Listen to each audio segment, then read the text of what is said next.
الحمد لله الذي قائل فإذا فرغت فانصب وإلى ربك فارغب والصلاة والسلام على سيدنا محمد وعلى آله وأصحابه ومن اهتدى أشهد أن لا إله إلا الله وحده لا شريك له وأشهد أن محمدا عبده ورسوله لا نبي ولا رسول بعده فقال تعالى مواسي عباده بتقواه يا أيها الذين آمنوا اتقوا الله حق تقاته ولا تموتن إلا وأنتم مسلمون أما بعد. Jamaah salat Jumat yang dirahmati Allah, hari ini kita berada di Jumat kedua di bulan Syawal. Masih relevan apabila kita berbicara tentang kesan-kesan kebaikan dan hasil kemenangan ibadah di bulan Ramadan. Maka khatib kembali berpesan agar kita tetap mempertahankan iman dan takwa kita yang insya Allah telah meningkat setelah bulan Ramadan meninggalkan kita. Allah berfirman, wattaqullaha wa'lamu annallaha ma'al muttaqin. Dan bertakwalah kepada Allah dan ketahuilah bahwa Allah itu bersama orang-orang yang bertakwa. Quran surah Al-Baqarah ayat 194. Jamaah Jumat yang dirahmati Allah, setelah bulan Ramadan meninggalkan kita, lalu kita bergembira dan berlebaran dengan merayakan Idul Fitri, maka janganlah sampai kebaikan dan ketakwaan hasil perjuangan melawan hawa nafsu selama bulan Ramadan juga ikut pergi dan habis bersama lebaran. Karena usai Ramadan kita memasuki bulan Syawal yang berarti kenaikan dan peningkatan. Artinya kebaikan kita harus semakin meningkat, bukan semakin turun. Maka dalam khutbah kali ini khatib ingin menerangkan tentang dua keistimewaan bulan Syawal. Pertama, bulan Syawal adalah bulan peningkatan. Di masa jahiliyah, bulan Syawal dianggap sebagai bulan apes atau bulan kesialan, bulan syu'mun. Sebab di bulan Syawal adalah puncak musim panas, sehingga unta-unta betina berkurang air susunya dan ekornya pada diangkat untuk menjaga kesuburannya dan tanda enggan untuk berkawin. Maka di masa jahiliyah melakukan pernikahan di bulan Syawal dipandang tidak elok dan bisa mendatangkan kesialan. Maka Rasulullah SAW membatalkan tradisi dan pandangan tersebut, seperti yang dituturkan oleh Ibunda Aisyah radhiyallahu anha. Tazawwajani Nabi sallallahu alaihi wasallam fi Syawal wa banabi fi Syawal fa ayu nisa'ihi kana akhsa indahu minni. Nabi menikahiku di bulan Syawal dan tinggal bersamaku pun di bulan Syawal. Siapakah di antara istri-istri Nabi yang lebih beruntung daripada aku? Hadis riwayat Muslim. Dengan pembatalan tradisi jahiliyah tersebut, makna Syawal yang menurut bahasa berarti naik atau terangkat, maka naiknya ekor unta tidak lagi menjadi tanda kesialan, melainkan menjadi tanda naiknya amal dan meningkatnya kebaikan setelah selesai beribadah sebulan Ramadan. Sehingga ketika bulan Syawal datang, seorang muslim harus semakin naik kualitas ibadahnya, bertambah imannya, dan terangkatlah kemuliaannya dengan takwa. Sebagaimana pesan para ulama tentang hakikat hari raya di bulan Syawal, laisa 'idu liman labisal jadid, innamal 'idu liman ta'atuhu tazid.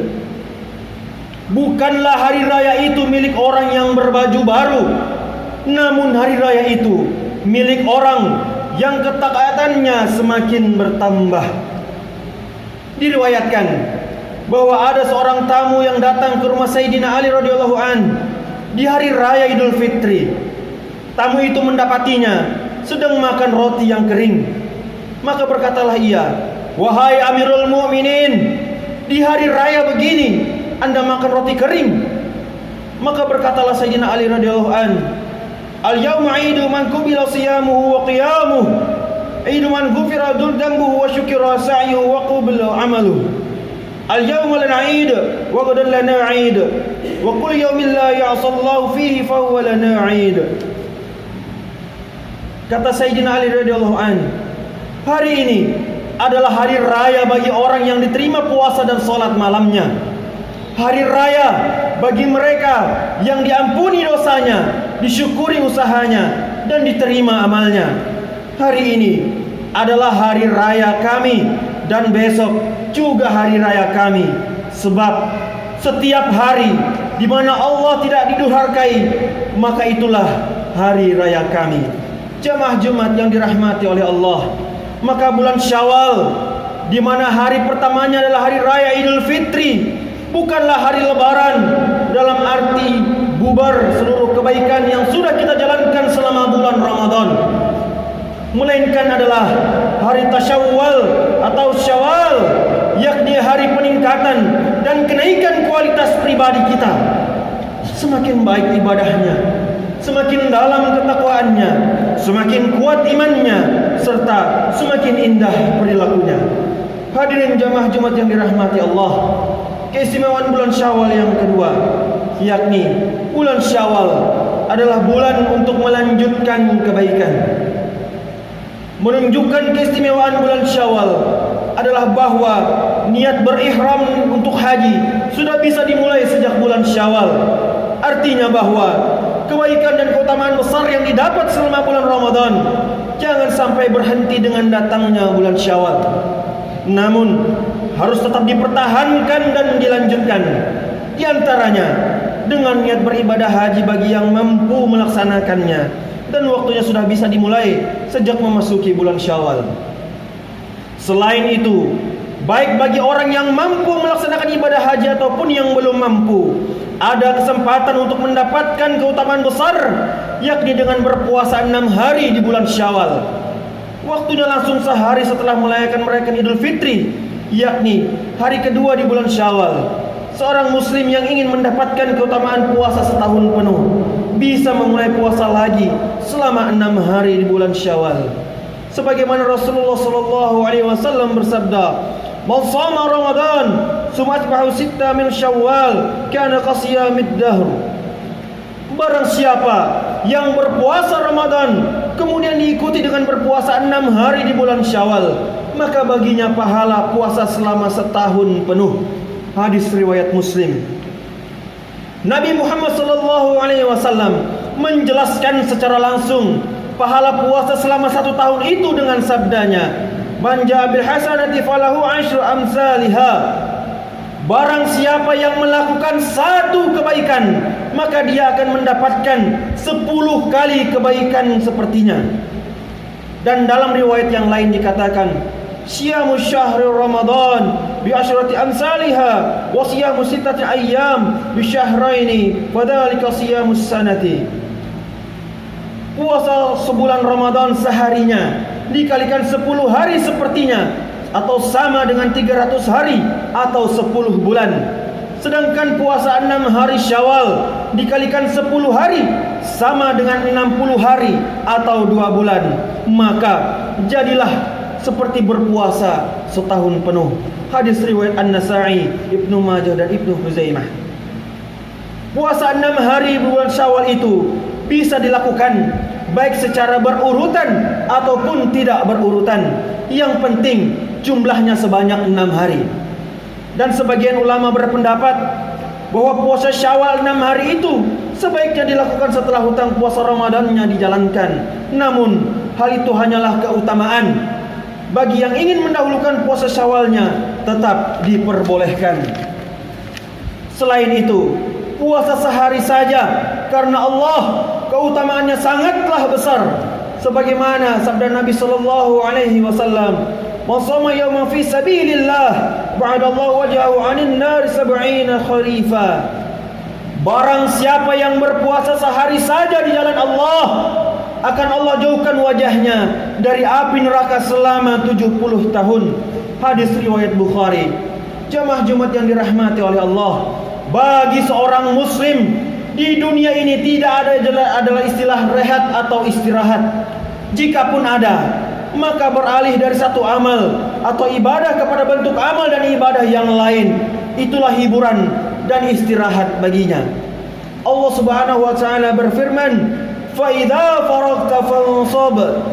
Di antara firman Allah ini, menurut sebagian mufassir yang dikutip oleh Ibnu Katsir adalah, maka apabila engkau telah menyelesaikan satu amalan ibadah, maka segeralah beralih kepada satu amalan ibadah yang lain. Quran surah Asy-Syarh ayat ke-7. Istirahat yang sebenarnya bagi seorang mukmin adalah setelah kematiannya. Sebagaimana Rasulullah sallallahu alaihi wasallam bersabda, "Al-'abdul mu'min yastarihu min at-tasibud dunya wa adaha ila rahmatillah, wa 'abdul fajir yastarih minhul ibadul wal bilad wa syajaru wad dawab."